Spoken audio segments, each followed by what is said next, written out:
Om Swastiastu. Halo anak-anak semua, selamat pagi Pak Guru ucapkan kepada seluruh siswa Pak Guru di kelas 3 SD Negeri 2 Bakbakan Gianyar.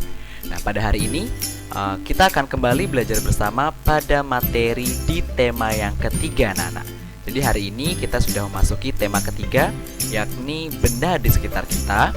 Pada materi di subtema yang pertama, aneka benda di sekitarku, pembelajaran yang pertama.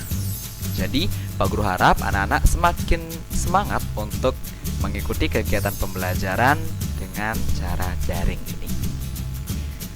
Nah, silakan anak-anak buka buku paket tema 3 dan LKS yang telah anak-anak miliki pada masing-masing orang. Ya, silakan amati pada teks bacaan berikut ini. Setiap hari, kita melihat aneka benda di lingkungan sekitar. Benda-benda itu dapat membantu aktivitas kita sehari-hari. Benda di sekitar kita beraneka bentuk dan warnanya. Ada benda yang berukuran besar dan ada yang berukuran kecil. Ayo perhatikan benda-benda di sekitar kita, bagaimana bentuk, warna, dan ukurannya. Nah, jadi pada tema ketiga ini anak-anak kita akan membahas materi mengenai aneka benda di sekitar kita.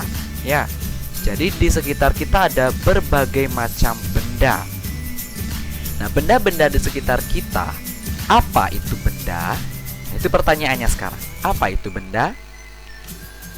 Manusia, hewan, dan tumbuhan merupakan benda. Batu, gelas, dan juga buku itu pun juga termasuk ke dalam benda, anak-anak. Kemudian, dapatkah anak-anak mengetahui atau melihat perbedaannya antara manusia, hewan, tumbuhan, dan batu, gelas, dan juga buku? Coba amati gambar yang telah Pak Guru sajikan pada video pembelajaran ini. Pada gambar ini terdapat berbagai macam benda. Ya, nah dari gambar-gambar ini, dapatkah anak-anak menyimpulkan apa perbedaan yang ada pada gambar-gambar berikut ini? Nah, untuk lebih jelasnya silakan simak materi ini. Nah, sebelum anak-anak mengetahui apa perbedaannya, anak-anak harus tahu terlebih dahulu apa itu benda. Benda adalah segala sesuatu yang memiliki wujud, massa, dan juga menempati ruangan. Ya, jadi benda adalah segala sesuatu yang memiliki wujud. Jadi dia berbentuk, anak-anak. Bisa kita sentuh, bisa kita raba, bisa kita pegang. Itu. Yang kedua, benda juga memiliki massa, artinya memiliki berat yang bisa kita ukur, kita timbang. Kemudian, benda juga menempati ruangan. Jadi, benda tersebut memiliki 3 ciri yang harus dimiliki, sehingga dapat dikatakan sebagai benda. Nah, kemudian perbedaan dari manusia, hewan, tumbuhan dengan batu, gelas, dan buku ini adalah, nah ini anak-anak. Manusia, hewan, dan tumbuhan merupakan jenis benda hidup. Sedangkan batu, gelas, dan buku itu termasuk ke dalam benda mati, ya. Jadi benda itu ada 2, ada benda hidup, ada benda mati. Kalau benda hidup contohnya manusia, hewan, dan tumbuhan. Kalau benda mati ada kursi, pensil, buku, sapu, lemari, penggaris, batu, gelas, dan lain sebagainya. Jadi itu perbedaan yang mendasar dari manusia, hewan, tumbuhan dengan benda lainnya. Kita lanjutkan, anak.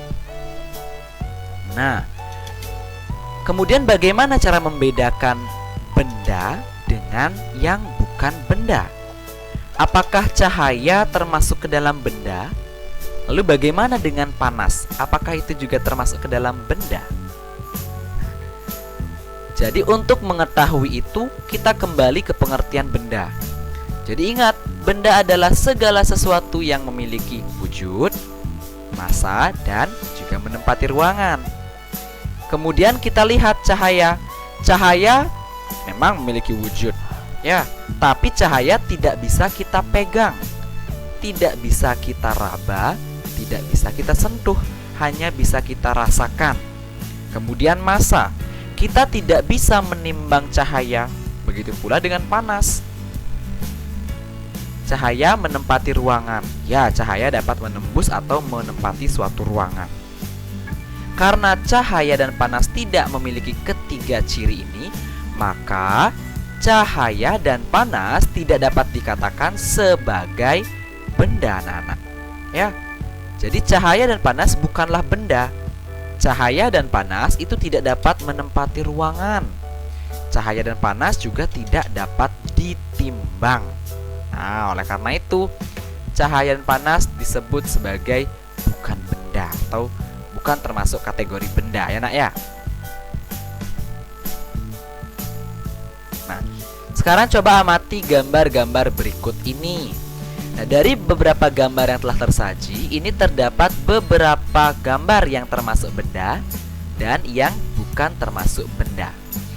Jadi yang tidak termasuk benda di sini adalah cahaya. Kita berikan garis atau coretan ya. Kemudian suara. Suara juga bukan benda. Kita tidak dapat menimbang suatu suara. Kemudian panas api unggun. Ini juga bukan termasuk benda. Sisanya baru benda, ya nak ya. Nah, kamu sudah dapat membedakan benda dan yang bukan benda. Perhatikanlah benda-benda di sekitarmu. Benda-benda mempunyai warna, bentuk, dan ukuran yang berbeda-beda, anak-anak. Jadi setiap benda itu ada yang warnanya merah, kuning, hijau, bentuknya besar, kecil, dan ukuran yang berbeda-beda. Nah, jadi benda tersebut ada yang berukuran besar dan ada pula yang berukuran kecil. Ada yang panjang dan ada pula yang berukuran pendek, ya. Kemudian yang kedua, benda juga berbeda dalam bentuknya. Ada benda yang berbentuk bulat, segitiga, persegi, tabung, dan lain-lain. Jadi bentuk benda juga berbeda-beda, anak-anak. Kemudian benda juga memiliki warna yang berbeda-beda. Ada yang memiliki warna merah, kuning, hijau, warna-warna yang cerah, atau ada pula yang memiliki warna-warna yang gelap atau pastel. Jadi benda dapat dikategorikan menjadi 3 secara fisik, ya nak ya.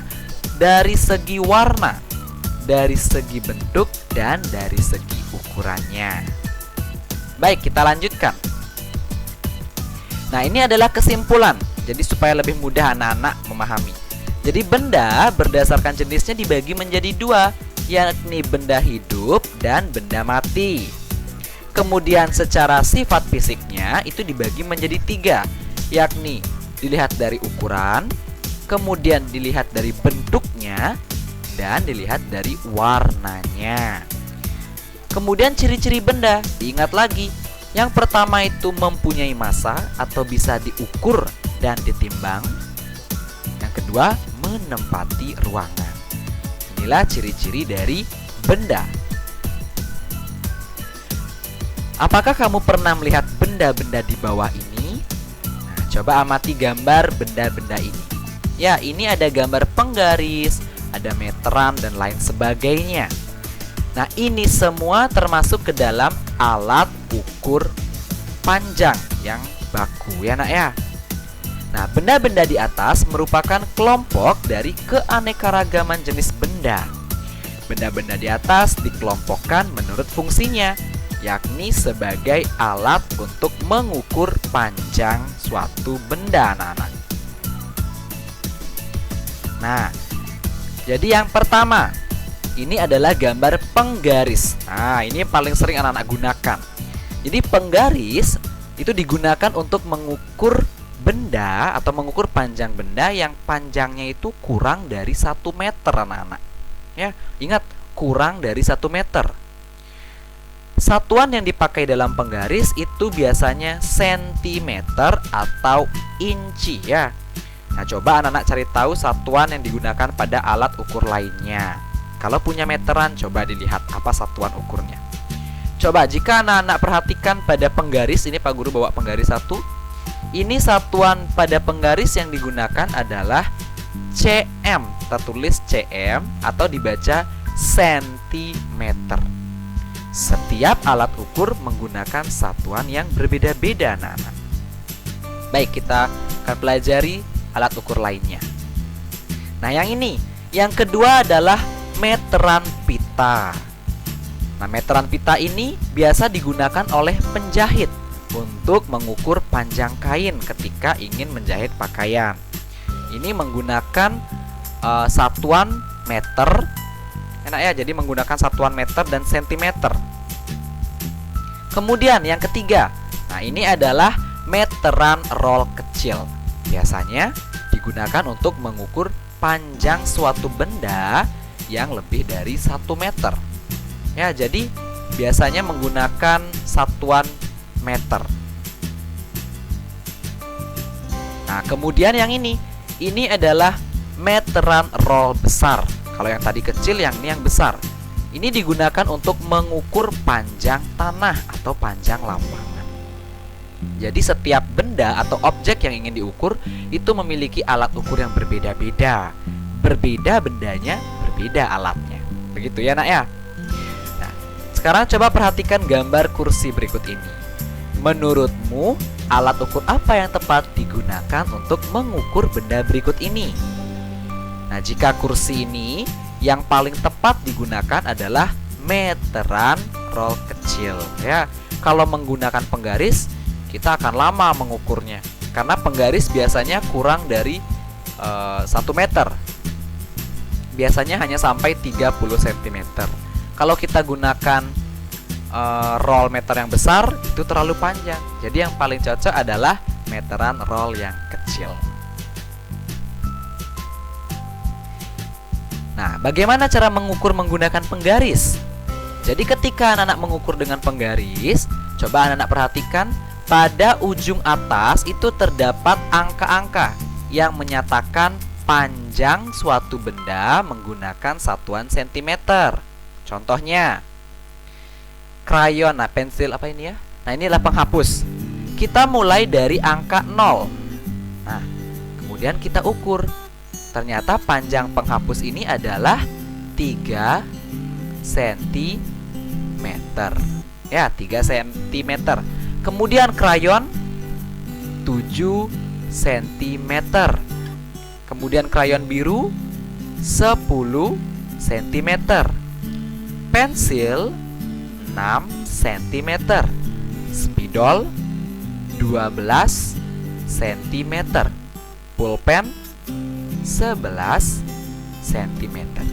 Ingat anak-anak, setiap benda panjangnya bisa berbeda-beda, tidak sama semua ya. Jadi gunakanlah alat ukur yang sesuai untuk mengukur panjang benda tersebut. Kalau mengukur benda-benda yang berukuran kecil atau kurang dari 1 meter atau kurang dari 30 cm, anak-anak dapat menggunakan penggaris sebagai alat bantunya ya, nak ya. Nah, sekarang perhatikan gambar berikut ini. Ini ada di buku paketnya. Benda-benda itu dapat terbuat dari berbagai macam bahan, anak-anak. Ada yang terbuat dari batu, kayu, besi, kaca, plastik, dan lain sebagainya. Setiap benda itu dapat menghasilkan bunyi yang khas jika diketuk. Benda tersebut menghasilkan bunyi yang berbeda-beda. Nah, coba lihat gambarnya. Ini semuanya dimainkan dengan cara diketuk atau dipukul sehingga menghasilkan suara. Nah, alat musik yang dimainkan dengan cara dipukul, nah itu biasanya termasuk ke dalam jenis alat musik ritmis. Apa itu alat musik ritmis? Alat musik ritmis adalah alat musik yang tidak memiliki nada. Berbeda dengan piano, harmonika yang nadanya tersusun dari do, re, mi, fa, sol, la, si, do. Tapi kalau alat musik ritmis jarang biasanya terdiri dari tingkatan nada seperti itu ya. Sehingga suara yang dihasilkan itu random atau tidak menentu ya. Nah, fungsinya adalah sebagai pengiring tambahan pada suatu lagu untuk mengatur irama pada musik. Contohnya, rebana. Kedua, gendang. Ketiga, triangle. keempat marakas. Kalau di Bali ada salah satunya adalah cengceng ya. Itu termasuk jenis alat musik ritmis. Kemudian kalau anak-anak tepuk tangan. Nah, tepuk tangan ini juga dapat dijadikan sebagai alat musik ritmis karena tidak menghasilkan nada yang berurutan ya nak ya. Jadi semoga anak-anak memahami apa itu alat musik ritmis.